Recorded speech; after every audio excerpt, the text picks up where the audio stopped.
Today I'd like to talk about the watercolor paper I recommend and the types of brushes for wet and wet painting. Over the years I've noticed that a lot of people buy heavy quality watercolor paper, and it's really not necessary for most of the use that we'll be doing.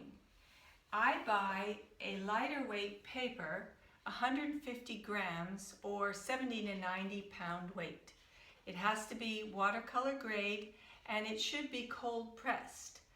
That means that it'll have a tooth to it or a bumpiness as opposed to a smooth surface, which would be better for drawing. Now, watercolor paper comes in a variety of sizes. This is 12 by 17, and here you have the double size. It's fine to buy the double size and cut it in half if you want, or just buy a smaller size to begin with. As I said before, the most important part is that you get a cold pressed or a tooth to it. Now, for the brushes are available in a variety of sizes and shapes.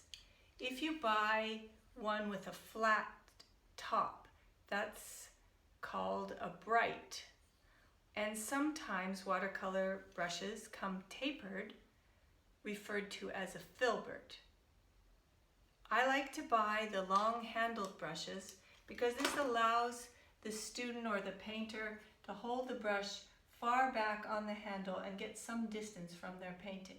For smaller hands, they can simply move down on the handle and still balance the brush. Here again, the most important thing with the brush is the actual bristle. It should be a natural bristle, a soft hair.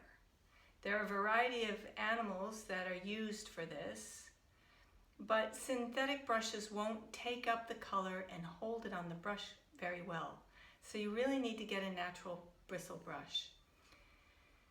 Da Vinci makes a good brush, and there are many other brands. Kolinsky makes a fabulous sable brush, but that would be very expensive. Look for something that's soft, like a squirrel hair or a ferret, and pliable and natural bristle.